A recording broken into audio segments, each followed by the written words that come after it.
दोस्तों 1960 के दशक की शुरुआत में एक मौसम वैज्ञानिक जिनका नाम एडवर्ड नॉर्टन लोरेंज था, मौसम की भविष्यवाणी करने हेतु एक तरह का गणितीय मॉडल विकसित कर रहे थे। उन्होंने वर्तमान मौसम संबंधी जानकारी का गुणा भाग करते हुए ये भविष्यवाणी की कि अगले एक सप्ताह तक धूप खिली रहेगी। कुछ समय बाद अपनी भविष्यवाणी को सत्यापित करने के लिए एडवर्ड ने एक बार फिर से अपने सिमुलेशन को दोहराया। उन्होंने मशीन में वही आंकड़े डाले जो थोड़े समय पहले डाले थे, लेकिन इस बार उनकी मशीन अपनी गणना से ये भविष्यवाणी कर रही थी कि अगले सप्ताह धूप नहीं होगी बल्कि जोरदार बारिश एवं तूफान आने की संभावना है। ये देखकर एडवर्ड चौंक गए। भला ऐसा कैसे हो सकता है? कुछ ही समय पहले तो उनकी मशीनी गणना ने उन्हें ये बताया था कि अगले सप्ताह धूप खिली रहेगी, फिर अब आंधी तूफान की भविष्यवाणी कैसे सामने आ गई? असल में दूसरी बार गणना करते समय एडवर्ड द्वारा अपने आंकड़ों में बेहद मामूली परिवर्तन कर दिया गया था। उन्होंने कुछ शुरुआती अंकों को 6 दशमलव स्थानों की बजाय 3 दशमलव स्थानों तक राउंड ऑफ कर दिया था। सीधे तौर पर इसका मतलब समझे तो उनकी संख्याओं में मात्र 0.000123 का ही अंतर आया था, और इस मामूली से अंतर ने मौसम के प्रतिदिन की भविष्यवाणी में थोड़ा थोड़ा बदलाव करना शुरू कर दिया एवं अगले सप्ताह तक इस भविष्यवाणी में पूरी तरह से बदलाव आ गया और धूप से आंधी तूफान तक का एक विशाल सफ़र पूरा हो गया। इसे एक दूसरे उदाहरण से समझते हैं।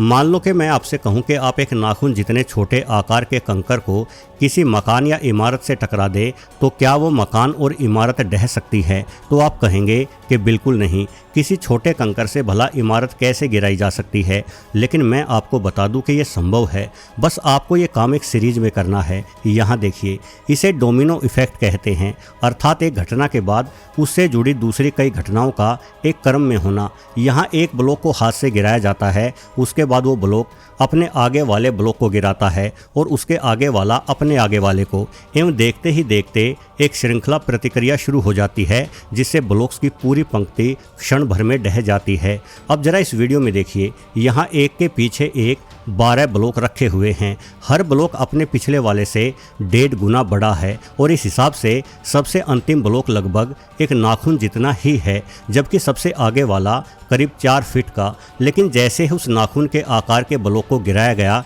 तो एक सीरीज में वजन एवं भार बढ़ता चला गया, जिस वजह से सबसे बड़ा ब्लॉक भी गिर गया जो कि सबसे छोटे वाले से हजारों गुना अधिक विशाल और भारी था।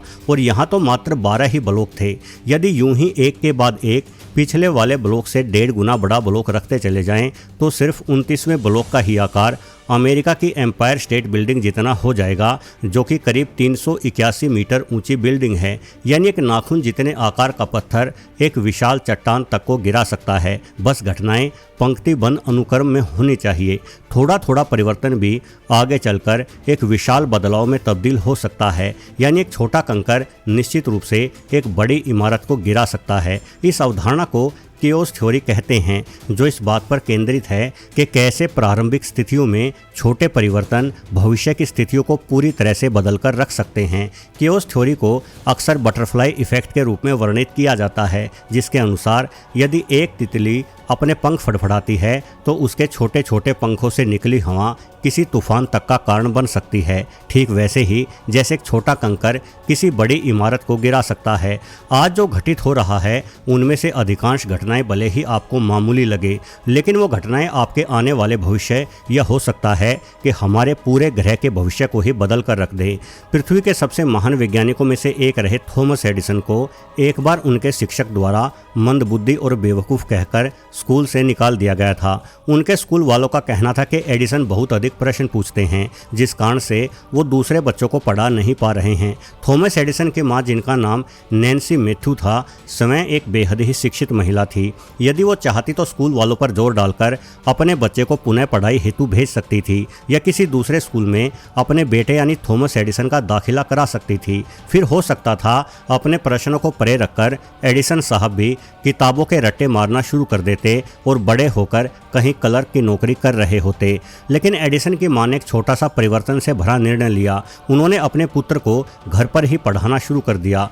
उन्होंने एडिसन की सीखने की उत्सुकता को समझा और उन्हें बजाय किताबें रटने के प्रयोगात्मक ज्ञान हासिल करने हेतु प्रोत्साहित किया। उनकी मां का यह छोटा सा बदलाव से भरा निर्णय आगे चलकर एडिसन के जीवन में एक महत्वपूर्ण मोड़ साबित हुआ और हमारे ग्रह के जीवन में भी।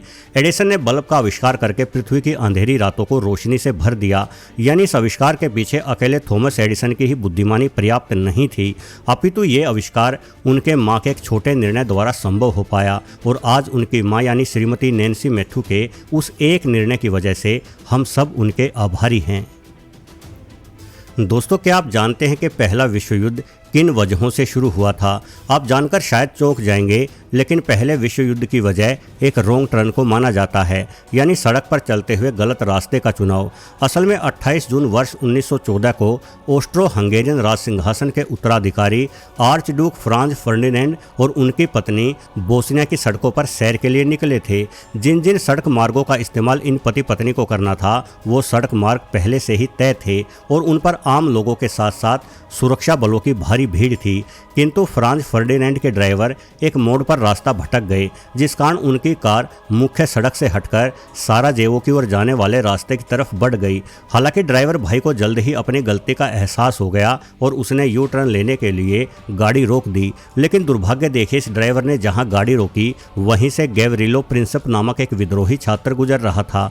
ये छात्र ऑस्ट्रिया हंगरी के शासन से बोस्निया की स्वतंत्रता चाहता था, इसलिए जैसे ही उसे राजघराने का एक परिवार दिखाई दिया तो उसने तुरंत राजकुमार फ्रांज फर्डिनेंड और उनकी धर्मपत्नी की गोली मारकर हत्या कर दी। विशेष बात यह थी कि यह हत्यारा यानी गैवरिलो प्रिंसिप इस जगह पर किसी हत्या के मकसद से नहीं आया था, अपितु वो तो पास ही में मौजूद एक रेस्टोरेंट पर सैंडविच खाने के लिए आया था। लेकिन एक रॉन्ग टर्न ने उसके हाथों एक राजकुमार और उसकी पत्नी की हत्या करवा दी और उसके बाद एक सीरीज में इस घटना का प्रभाव शुरू होने लगा। अपने राजकुमार की हत्या से आग बबूला हुए ऑस्ट्रो हंगेरियन का शासन प्रशासन बेकाबू हो गया। उनका कहना था कि यह हत्या सर्बियंस द्वारा करवाई गई है, इसलिए उन्होंने सर्बिया पर हमला बोला। सर्बिया के बचाव में रूस आया तो ऑस्ट्रो हंगेरियन की हिमायत में जर्मनी कूद पड़ा और देखते ही देखते एक के बाद एक पूरा यूरोप एक बड़ी प्रथम विश्व युद्ध कहे जाने वाली लड़ाई का गवाह बन गया, जिस लड़ाई में 2 करोड़ इंसान मारे गए। प्रथम विश्व युद्ध के कारणों से ही एडोल्फ हिटलर ने अपनी राष्ट्रवादी सोच पूरी जर्मनी में फैलाई और वो जर्मनी का शासक बना। बाद में यही हिटलर दूसरे विश्व युद्ध का भी सबसे बड़ा कारण बना, यानी एक रॉन्ग टर्न और 2 विश्व युद्ध। और एक रेखा में खड़ी ये घटनाएं यहाँ भी नहीं थमी, बल्कि जब दूसरे विश्व युद्ध में जापान रोके नहीं रुक रहा था तो अमेरिका ने परमाणु बम न सिर्फ बनाया बल्कि उसे जापान पर गिराया भी। उसके बाद रूस ने अमेरिका को पीछे छोड़ने के लिए एक के बाद एक विशाल परमाणु बम बनाए और यहाँ से रूस एवं अमेरिका के मध्य में अप्रत्यक्ष रूप से शीत युद्ध आरंभ हो गया।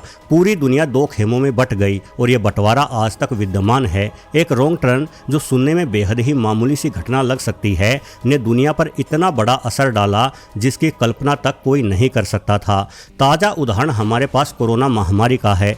बताया जाता है कि यह बीमारी सबसे पहले चीन के वुहान शहर की एक ऐसी फूड मार्केट से फैली जहां जीवित जानवर बेचे जाते थे। इस मार्केट के किसी विक्रेता ने कोई ऐसा जीव पकड़ा जो जीव बीमार था। उस जीव को विक्रेता द्वारा अपनी दुकान में रखा गया, जिससे वो विक्रेता या उसके आसपास मौजूद कोई अन्य इंसान पहली बार कोरोना वायरस के संपर्क में आया एवं बीमार हुआ। फिर यह बीमारी उस एक इंसान से 2 में, 2 से 4 में, 4 से 8 में फैलती हुई धीरे धीरे पूरी दुनिया में पसर गई और लॉकडाउन के रूप में हम सब अपने घरों में कैद हो गए।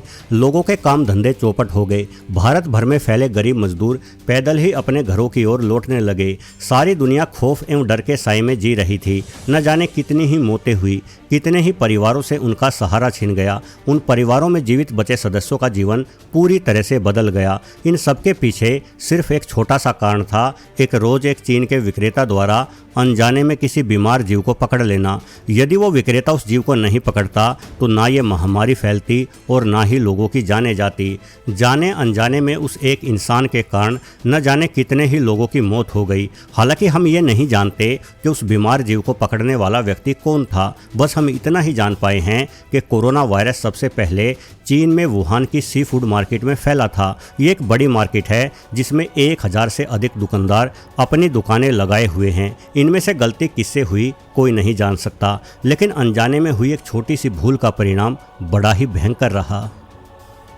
इस तरह की गलतियां हम सभी ने अपने जीवन में की होगी। हो सकता है कि हमारी वजह से किसी की जान भी गई हो या किसी की जान बच गई हो। हमारा वर्तमान जीवन जैसा भी है, चाहे अच्छा या बुरा, उसके पीछे हमारा अतीत जिम्मेदार है।